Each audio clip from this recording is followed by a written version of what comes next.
Alors bonsoir, nous sommes le 17 décembre 2025 et le 28 Kislev 5786, quatrième lumière de Hanouka. Je n'aime pas dire la bougie de Hanouka parce que ce n'est pas une bougie, c'est préférable d'allumer avec de l'huile d'olive à Hanouka parce que l'huile d'olive se représente le peuple juif qui ne s'assimile pas, comme de la même manière que l'huile ne s'assimile pas à l'eau, elle flotte au-dessus de l'eau, et bien l'huile aussi. Et l'huile d'olive est considérée une des plus brillantes, celle qui donne une lumière brillante, une lumière forte. C'est pour ça qu'on l'utilisait dans le Beth Amikdash. Alors le thème de ce soir, je l'ai appelé le Maccabibi. Maccabibi, non, et non le Maccabi. Et vous aurez compris que c'est une conjonction du mot Maccabi et de Bibi, en faisant référence à Bibi Netanyahou. Je ne parle pas juste de Bibi Netanyahou, je parle de tous ceux qui malheureusement n'ont pas compris, je pense, le message de Hanouka. Et c'est important pour moi de vous le donner une fois pour toutes, pour que ce soit clair dans l'esprit de tout le monde. Ok ? Et je crois qu'une des fêtes qui est célébrée le plus, et bien entendu à la Maison Blanche, et partout dans le monde, chez les juifs religieux comme les juifs non religieux, eh ben, c'est la fête de Hanouka. Au-delà de ça, il y a Pessah aussi, parce que c'est la fête de la liberté. Donc le mot liberté suggère des notions qui sont révolutionnaires, comme la France, quand elle avait fait la révolution, on avait dit liberté, égalité, fraternité. Je ne sais pas si vous vous rappeliez, je pense que vous n'étiez pas né en ce temps-là. Bon, en tout cas, de toute façon, la fête de la liberté, donc Pessah, est aussi célébrée par la plupart des juifs, même les gens qui ne sont pas religieux, les réformistes, les conservateurs et tous les istes de la terre font Pessah. De la même manière, ils font aussi Hanouka. Hanouka, ils célèbrent Hanouka. Je ne sais pas s'ils font. Le pire, c'est qu'ils allument avec la Beracha. Ils allument et ils mettent probablement une kippa quand ils allument.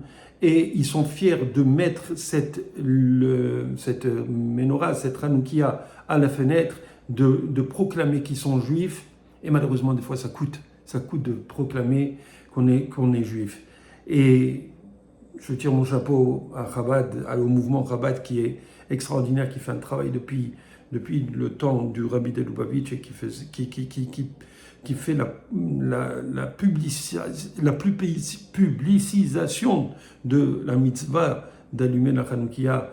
Et ça, c'est partout dans le monde. Et on le voit que c'est fait pour que justement, puisque c'est ça l'objectif. L'objectif, c'est de montrer au monde le miracle qu'il y a eu, le miracle, d'accord ? Et malheureusement,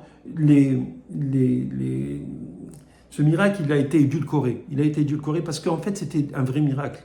Il y a eu des vrais miracles, des miracles constants qu'il y a eu du temps des Hashmonaïm, du temps des Maccabim. Ce n'était pas des miracles comme on croit que ce sont des miracles militaires. Non, ce n'était pas des miracles militaires.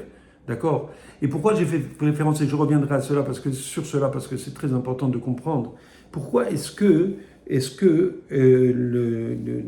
je parle de Bibi Netanyahou en faisant la conjonction ou la contraction de Maccabi et Bibi?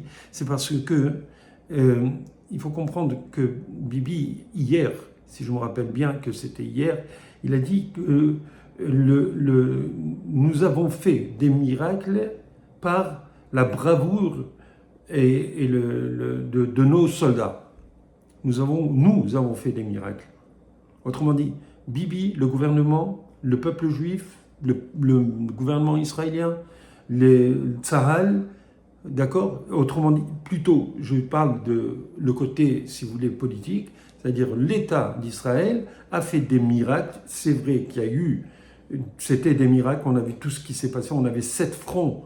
D'accord ? C'était une guerre sur 7 fronts, comme au temps de la guerre des 6 jours et de la guerre de Kippour. D'accord ? Où tout le monde voulait nous abattre. Là, alors lui, c'est vrai qu'après tout ce qu'on a vécu les 2 dernières années, alors il dit, nous avons fait des miracles par la bravoure, grâce à la bravoure de nos soldats. Attendez une seconde là. Pourquoi il dit ça ? après qu'il y a eu un massacre à Sydney, sur la plage, où on voit qu'il y a eu 15 juifs, je pense que c'est des juifs tous, mais en tout cas 15 qui ont été tués, d'accord, après ce massacre. Pourquoi il fait une déclaration pareille? Il y a quelque chose qui ne va pas dans le peuple juif. On est plein de contradictions, d'accord? Le miracle qu'il y a eu à Hanouka n'est pas le miracle que nous voyons. C'est vrai qu'actuellement, il y a des miracles. Quand on parle par exemple du fait que quand et c'est Rabbi Baruch, le fils de Baba Saleh, Baba Baruch, qui explique que quand ils sont arrivés à Netivot le 7 octobre, d'accord, ils sont arrivés à côté de la tombe de Baba Saleh, ils racontent qu'ils ont attrapé quelques-uns de ces terroristes, et ils ont raconté qu'il y a eu une vision, ils ont vu quelqu'un qui est venu qui leur a dit que si ils n'arrêtent pas ici, ils seraient massacrés eux-mêmes et tout Gaza serait rasé. Et c'est quelqu'un qui est apparu, une figure qui est apparue. Et il raconte qu'ils ont posé cette question à ceux qui ont été attrapés, aux terroristes. Et quand on leur a montré la photo de Baba Saleh, ils ont dit oui, c'est lui. D'accord? Alors, des miracles, on connaît des miracles. Il y a des miracles qui sont faits, des miracles glouim, c'est-à-dire des miracles qui sont clairement énoncés, des miracles qui sont perçus clairement, d'accord? Alors il y en a, mais il faut comprendre d'abord que le miracle en lui-même, on le vit tout le temps, on le vit constamment. Et je reviens toujours aux fondamentaux. Quand on parle de notre création, le fait qu'on soit là, de la matière, on sait que la matière, ce qu'on connaît de la matière, c'est ce qu'on voit de cette matière, ce qu'on touche de cette matière, mais en fait, c'est composé d'atomes, et les atomes sont composés à pratiquement 100% de vide. Donc, le fait que nous soyons dans un monde qui est matériel, déjà, c'est un miracle.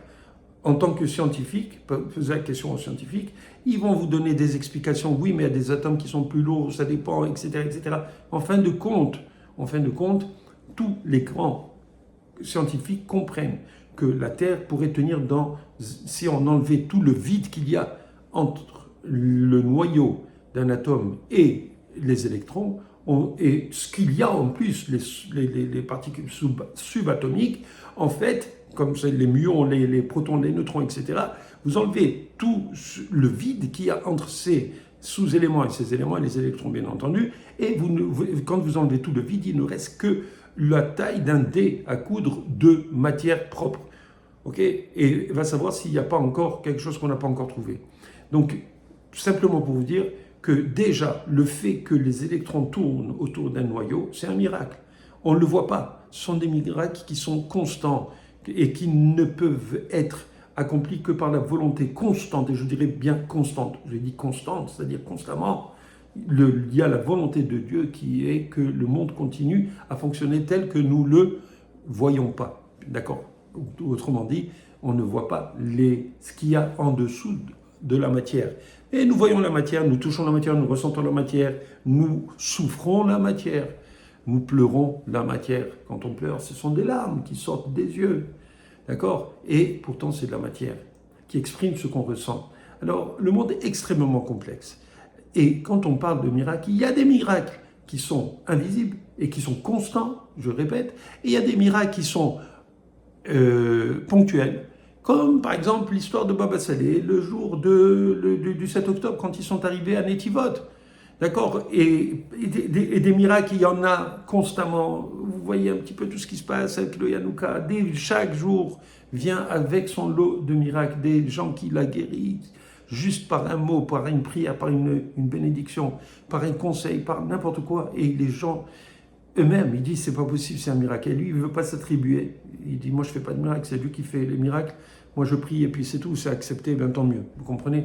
En tout cas, je ferme un petit peu cette parenthèse pour justement parler des miracles, du miracle de Hanouka.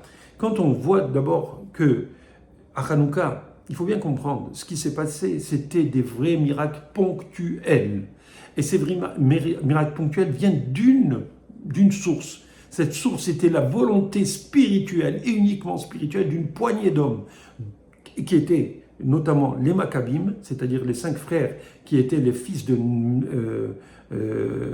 Matityahu, le Kohen Gadol, d'accord, qui, sous l'impulsion du père, ont fait la guerre, d'accord, on fait la guerre contre qui? Contre la plus grande armée du monde. Imaginez maintenant une poignée d'hommes, je ne sais pas si c'était uniquement 5, il y en a qui disent 5, les frères seulement, mais il y en a qui disent que c'était des groupes aussi qui étaient avec eux, mais c'était une poignée de résistants, entre guillemets, puisqu'on aime bien ce mot résistant, en faisant référence à la résistance palestinienne.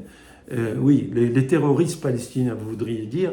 Eh bien, en fait, quand on parle de ce groupe qui a résisté spirituellement à ce que le Antiochus Épiphanes voulait absolument imposer au peuple juif, c'est-à-dire oublier leur spiritualité. Mais par leur spiritualité à eux, ils ont trouvé la force de se révolter et d'aller contre la plus grosse armée. Imaginez maintenant comment dirais-je, un petit groupe qui vient attaquer la plus grande armée du monde. D'accord? Imaginez, je ne sais pas, une cinquantaine de juifs, une centaine de juifs qui viennent attaquer l'armée américaine, la plus grande armée, l'armée russe, l'armée chinoise, avec pratiquement pas d'armes. Est-ce que c'est normal qu'ils aient gagné? Est-ce que c'est normal? Et pourtant, les juifs, tous les juifs, y compris les réformistes, comme je vous ai dit, et les conservateurs, et les reconstructionnistes, et les juifs libéraux de toutes sortes, font et célèbrent ce miracle. Pourquoi ils le célèbrent? C'est pas parce qu'ils veulent parler de la force de la résistance et de la bravoure de ces gens qui ont combattu la plus grande armée avec le moins de moyens possible. Écoutez, regardez, avant c'était ils avaient leur système balistique, ils avaient des éléphants de combat, ils avaient des fantassins, ils avaient des catapultes, ils avaient je ne sais quoi comme force. Et eux, ils venaient avec leurs épées et leurs lances, et une poignée d'hommes, ils auraient dû être écrapoutis dès les premiers combats. Et ils envoyaient de plus en plus grandes armées, de plus en plus des armées plus grandes pour pouvoir combattre ce groupe de juifs. Et ils n'arrivaient pas. Comment ça se fait si ce n'était la détermination de ce groupe? Mais ce n'est pas seulement ça. C'est parce que quand ils prenaient leur épée, ils avaient même pas la force. C'était des gens qui étudiaient, c'était des Kohanim, c'était des gens qui travaillaient dans le Beth Amikdash, c'était des gens qui étudiaient la Torah. Ils n'avaient pas de quoi, ils n'étaient pas entraînés pour faire la guerre. Et pourtant, ils ont fait la guerre. Ils n'avaient même pas la force de tenir une épée. Mais il faut comprendre que les miracles il y a eu des vrais miracles. Et ces miracles-là, déjà, c'était la force spirituelle qui était là pour les propulser dans cette guerre, mais pas seulement ça, il y avait aussi le fait qu'eux-mêmes, ils ne pouvaient même pas lever ces épées tellement elles étaient lourdes. Et bien, ces épées, ce n'était pas eux qui les tenaient, c'est les épées qui les transportaient. De la même manière que quand il y avait l'arche de l'Alliance, là où il y avait, vous savez, l'arche de l'Alliance, là où il y avait les tables de la loi, d'accord? Et il y avait le Sefer Torah que Moshe Rabbeinu avait écrit, d'accord? Cette arche de l'Alliance qui était dans le Kodesh HaKodashim, qui était à la fin dans le Beth Amikdash, dans le Kodesh HaKodashim, dans le Saint des Saints, ben cette arche d'Alliance, quand ils la prenaient dans les déserts, quand ils sont sortis, quand ils faisaient leur pérégrination dans les déserts de Béné Israël avant d'arriver en Israël, c'était l'arche sainte qui soulevait les Lévi'im, qui soulevait ce qui était censé lever l'arche sainte. C'était l'arche sainte qui le soulevait. Et cette arche sainte, elle était tellement dangereuse parce qu'il fallait avoir un esprit extrêmement pur, d'accord, pour pouvoir s'approcher de cette arche. Et si quelqu'un avait des idées, des pensées qui étaient impures, un Lévi, c'était juste des Lévi'im, by the way, ok, qui transportait cette arche sainte, ou en fin de compte, qui était transporté par l'arche sainte, ils étaient téléportés par l'arche sainte. L'arche sainte, elle a d'elle-même, vous comprenez? Et s'ils avaient une pensée qui était impure, alors ils mouraient au contact de l'Arche Sainte. Vous comprenez comment ça se passe? Donc ces Maccabim, ces 5 fils de Matityahu avec leurs amis qui combattaient, ils avaient le feu sacré, c'était un feu qui était saint, qui était sacré.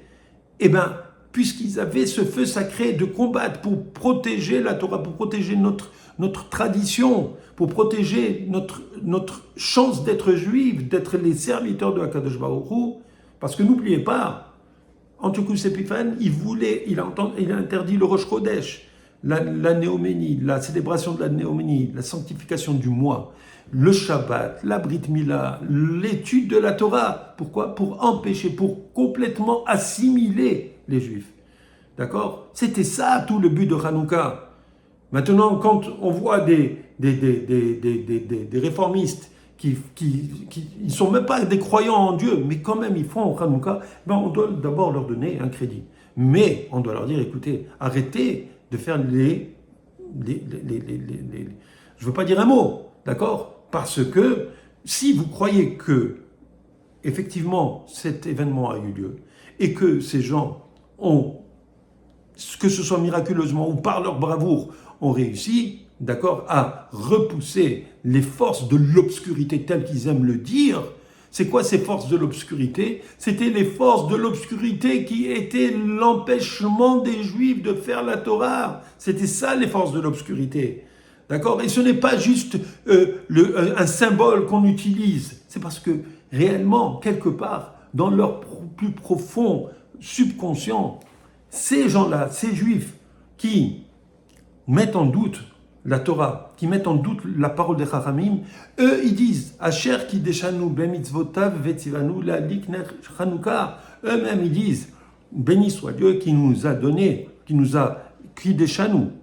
Il nous a sanctifiés, bemitzvotav, avec ses mitzvot, vetzivanu, il nous a ordonné les adlik d'allumer la lumière de Hanouka. Donc quand ils disent cela et qu'ils allument, je parle des gens qui ne croient pas en Dieu, des réformistes et des conservateurs. D'accord? Quand ils disent ça et qu'ils allument, ça veut dire que quelque part, ils savent qu'au fond d'eux-mêmes, il y a une vérité. Et c'est pour ça que le mouvement Chabad met tellement d'efforts à faire le pirsum, c'est-à-dire la publicité de cela. Et cette publicité, il faut bien faire attention, cette publicité, elle est extraordinaire, pas juste le Chabad. Dans la mitzvah, parce qu'eux, ils font la mitzvah, ils ont développé la mitzvah d'une certaine manière. Mais nous, en tant que juifs, depuis des millénaires, qu'est-ce qu'on fait? Quand on allume et on la met à la fenêtre, on la met à l'extérieur, c'est pour justement publiciser cet événement qui était miraculeux, que HaKadosh Baruch Hu nous a fait des miracles parce que nous-mêmes, nous étions convaincus qu'on devait protéger la tradition. Et HaKadosh Baruch Hu nous a fait réussir dans ce combat, au-delà de toute attente, les flèches que cette armée énorme, elle envoyait contre les Béné Israël. C'était des millions de flèches. Et bien ces flèches se retournaient contre ceux qui avaient envoyé. On dirait que c'est comme des boomerangs. Vous comprenez? C'était comme ça que ça se passait et ça les tuait à eux. Et quand ils prenaient une épée, c'était l'épée qui transportait le combattant, elle le soulevait, et c'était l'épée qui combattait contre les épées des autres et qui tuait les soldats ennemis, mes chers amis. D'accord? C'est comme ça que ça s'est passé. C'était un vrai miracle, pas un vrai miracle, des miracles sur miracles sur miracles qui ont eu lieu. Sinon, ils n'auraient pas gagné. Ça n'a pas de sens. Ça n'a pas de sens de dire qu'une poignée, ils auraient été juste par 50 éléphants, ils auraient été écrasés. Pas besoin d'amener la plus grande armée. Vous comprenez? Il y a quelque chose qui ne va pas. C'était énorme comme miracle. D'accord? Et donc, on célèbre ce miracle. Et quand maintenant, Bibi vient et dit « Nous faisons des miracles par la bravoure de nos soldats », mais tu n'as rien compris, mon cher Bibi. Tu n'as rien pigé. Toi qui es si intelligent et que, by the way, je crois que HaKadosh Baruch Hu, il a mis cette personne là où il fallait, au moment où il fallait, parce qu'il a les capacités de tenir tête. c'est quelqu'un qui a une maîtrise de lui extraordinaire. C'est quelqu'un qui a une force interne magnifique. Et je l'aime beaucoup, c'est un bon juif, c'est un juif, mais il se gourre. Il se gourre, et ce n'est pas un chassid gourre. Je parle qu'il se gourre totalement quand il dit que nous avons fait des miracles. Nous n'avons pas fait des miracles. Les miracles, même quand on se comporte de façon naturelle, il n'y a que des miracles. Donc ce n'est pas nous qui faisons des miracles, c'est Dieu qui fait des miracles. Ça c'est un, comme je vous expliquais le principe du miracle tout à l'heure. La seule chose qu'il y a, c'est que les miracles sont cachés. Et notre travail, c'est de voir la divinité derrière le naturel.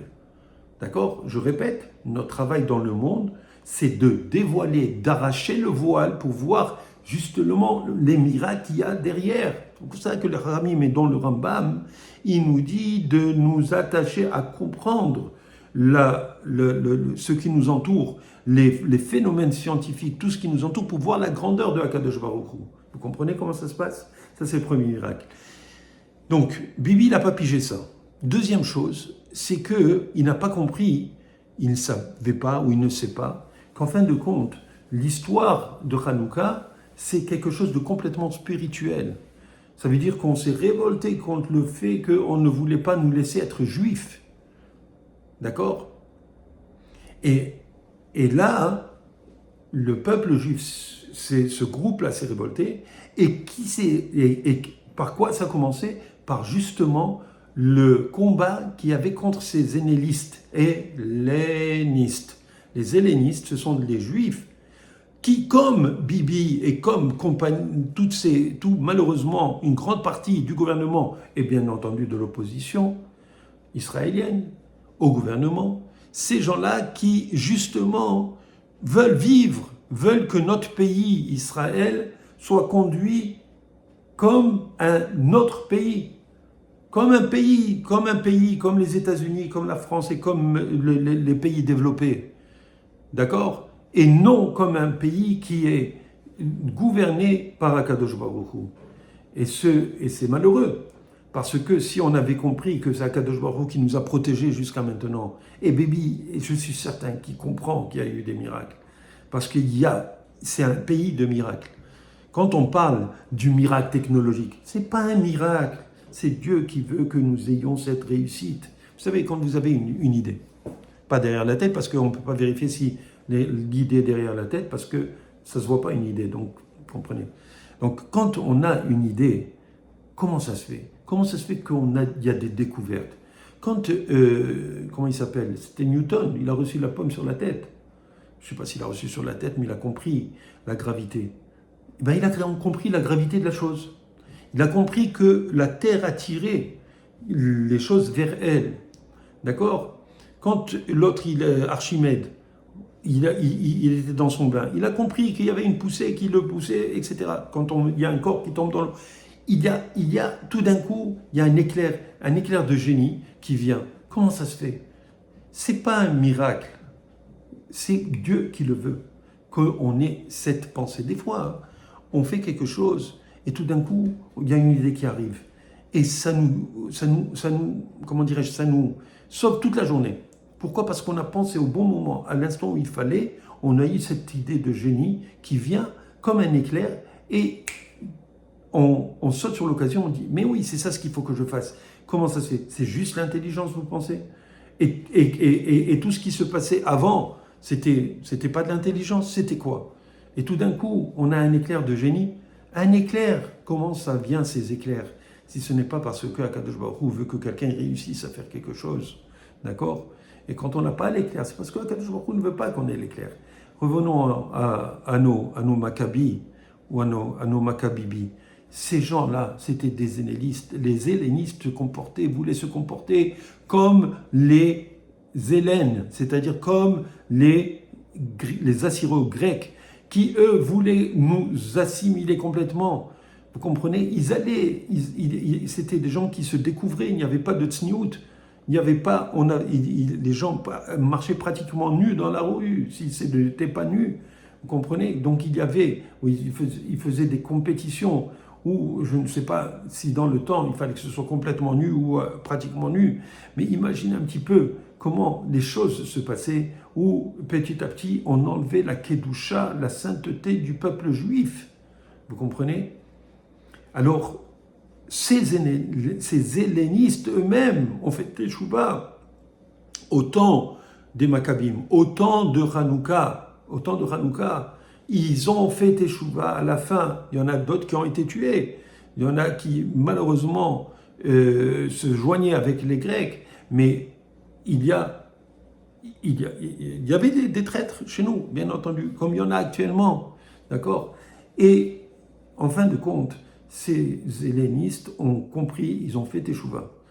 Eh bien, actuellement, nous ne sommes pas tellement loin de cette époque où on veut que notre pays soit un pays comme les autres pays. Mais nous ne devons jamais oublier que nous avons tenu autant d'années, des dizaines, je pense qu'on est 75 ans, en 1948, excusez-moi, en 1948, oui c'est ça, en mai 48, on a eu l'indépendance. Donc, on a pratiquement 77 ans, ou on est dans la 78e année, où on voit qu'on a eu la chance d'avoir un pays qui a été basé en grande partie sur la foi juive. D'ailleurs, quand vous voyez le drapeau d'Israël, pourquoi il y a deux bandes et un Magen David au milieu? Parce que quand ils ont choisi le drapeau, ils voulaient que ça ressemble au talit, qui a des bandes sur les deux côtés. Donc il y a une base qui est totalement, qui est empreinte de notre tradition, de notre transmission, la transmission de notre foi, même si malheureusement ils ont essayé, les pères de la Constitution, il n'y a pas de Constitution, mais de la déclaration plutôt d'indépendance, et ils ont essayé d'enlever, ils l'ont fait d'ailleurs, ils n'ont pas mis le nom de Dieu, parce qu'ils voulaient que ce soit un pays comme tous les autres. Donc quand on parle de quoi? On parle de Hanouka. On doit comprendre que si on fait Hanouka, on doit faire Hanouka pour les bonnes raisons. C'est quoi la mitzvah de Hanouka? C'est pas parce qu'on allume une petite lampe, une petite lumière qui va pousser l'obscurité. Non, ça ce n'est que pour pouvoir nous faire commencer à penser à l'histoire de Hanouka. Parce que l'histoire de Hanouka, c'est quoi? C'est que on nous apprend qu'il ne faut jamais lâcher la lumière. Parce que c'est vrai qu'une petite lumière enlève beaucoup d'obscurité. Oui, l'obscurité qui a menacé de nous engloutir au temps des Yévanim, au temps des Hélènes, eh ben, c'était une obscurité qui était extrêmement dense. Et cette obscurité, c'est l'obscurité de la Toum'a. De la Toum'a. Toum'a, ça veut dire, c'est l'opacité. L'opacité, parce que le Timtoum Aleph, quand on parle de Timtoum, c'est l'opacité du cœur, quand on étouffe le cœur, quand on ne laisse pas le cœur s'exprimer. On parle de Timtoum Aleph parce qu'il est entouré d'une carapace qui ne le laisse pas s'exprimer. Alors une petite lumière peut venir et percer cette obscurité. Et c'est vrai que, en ce sens, il y a une similitude par rapport au processus de prise de conscience que les Maccabim ont eu et qu'ils ont cherché cette étincelle au plus profond d'eux, qui était l'étincelle de la foi unique et réellement vraie, amitit, émet, qui était empreinte de vérité. Parce que pour pouvoir atteindre et se mettre en danger et être prêt à mourir devant la plus grosse armée du monde, il faut être prêt à mourir pour la vérité. Sinon, on ne meurt pas pour rien.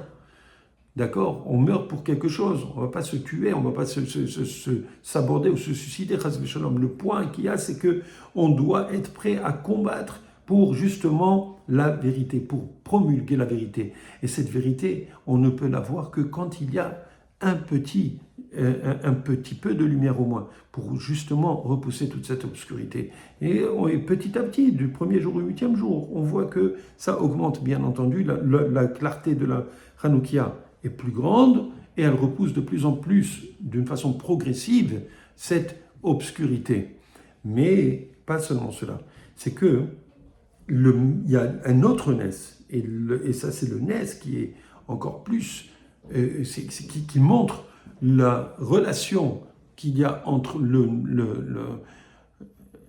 Nes physique, c'est-à-dire le miracle de la guerre qui était pas vraiment, qui était un gros miracle, parce que, écoutez, quand on parle que c'était l'épée qui faisait lever les Hashmonaïm, c'est elle qui levait, et non, ce n'était pas eux qui levaient l'épée et qui faisaient la guerre, d'accord, d'une façon miraculeuse, de la même manière les flèches, et de la même manière tout ce que vous voyez. Donc tout ce qu'on a vu dans ces guerres-là, qui était extrêmement sauvage, dans un sens, qui aurait pu être fatal pour le peuple juif. Mais non, on a tenu, et on a gardé maintenant, après ces miracles, ce miracle-là. Donc, j'ai dit déjà, le premier miracle, c'est d'avoir pris conscience d'une façon claire pour la vérité. Le deuxième miracle, c'était Dieu, bien entendu, qui nous a fait prendre ce miracle, qui nous a fait prendre cette décision et qui nous a aidés dans cette guerre. Et ce n'est pas les soldats de Tsahal qui font, c'est Dieu qui les protège. Parce que vous avez vu que les soldats de Tsahal n'ont rien fait, le gouvernement n'a rien fait durant le 7 octobre. D'accord ? Il y a des individus qui se sont battus sans être incorporés, ils sont partis pour sauver des gens. Et il y en a plein qui sont tombés là-bas en tant que héros. Et ce n'est pas l'État qui nous a. L'État nous a amenés dans un fossé.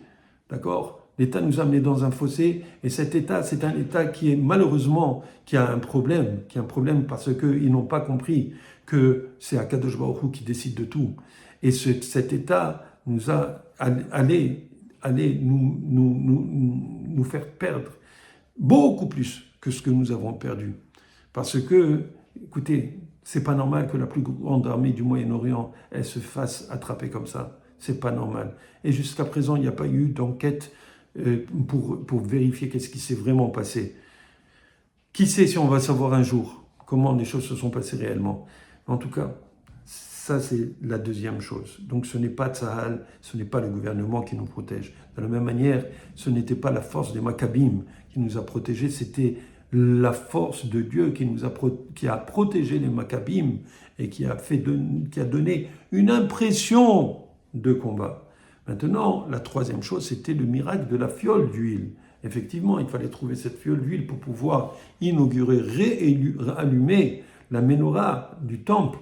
Parce que ils ont fait le grand ménage quand ils sont arrivés, quand ils sont arrivés après la bataille. Et ils ont trouvé miraculeusement une seule fiole d'huile qui ne s'est pas,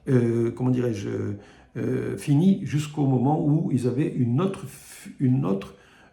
huile pure qui a été faite parce qu'il fallait avoir 7 jours pour pouvoir purifier, pour être pur, pour pouvoir faire la nouvelle huile pour pouvoir allumer la menorah. Et le fait qu'on a trouvé cette huile qui était miraculeusement sauvée depuis X temps, qui a été découverte dans le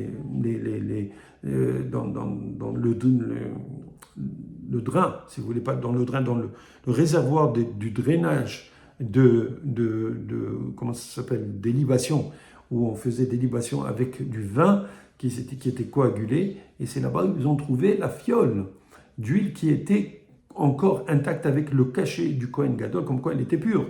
Mais comment ça s'est passé? C'est un enfant qui a glissé, qui est tombé là-bas et qui a trouvé par hasard cela. Et tout ça, ce sont des miracles. C'était pas normal qu'un enfant glisse et que longtemps avant, il y ait eu une fiole d'huile qui a glissé, qui est tombée de façon à ce qu'elle ne soit pas cassée. Elle est tombée dans du vin qui était coagulé, de telle manière que ça a amorti le choc et qui a gardé, qui a préservé. Et que l'enfant soit tombé, il soit tombé juste à côté de cette fiole et qu'il la rapporte et que de cette façon ils aient pu allumer cette Hanoukia pour pouvoir donner l'ampleur, la joie qu'il y a eu quand ils ont pu allumer. Vous savez qu'est-ce que c'est de rallumer la réinauguration du temple? C'était une joie énorme parce que c'était venu pour célébrer le miracle qu'il y a eu pendant les combats, que Dieu les a aidés et que surtout que notre Torah a pu être rétablie et avec toutes les mitzvot qui vont avec. Vous comprenez? Alors, là, malheureusement, nous sommes dans un monde où on nous empêche on veut nous empêcher, on veut nous intimider, on veut nous empêcher d'être juifs. Il y a des gens qui cachent leur mezuzot parce qu'ils ont peur de dire qu'ils sont juifs. Et nous allumons nos Hanoukiot. Et nous le faisons et nous le mettons dans notre fenêtre pour que les gens voient. Parce que ce n'est pas juste la mezouza qu'on montre à notre porte. On le fait de montrer qu'on est là et qu'on ne va jamais, comment dirais-je, abandonner la vérité. C'est ça le plus grand miracle et la plus grande victoire du peuple juif sur l'obscurité. C'est qu'on ne va jamais oublier la Torah, que la Torah va nous poursuivre partout. Et ceux qui, malheureusement, disent aujourd'hui que c'est Tsahal et que c'est le gouvernement israélien qui fait des miracles, ils n'ont rien compris. Ils n'ont rien compris. C'est Akadosh Baruch Hu qui est toujours derrière nous. C'est Akadosh Baruch Hu qui nous préserve, et c'est à nous de voir la grandeur de Akadosh Baruch Hu derrière tout ce qui nous arrive en tant que peuple juif. Que Dieu nous protège et qu'on ait l'occasion de réallumer la menorah dans le 3e temple le plus tôt possible, Ezrat Hashem, et que le nom de Dieu soit connu sur toute la terre. Amen, Kenny Ratson.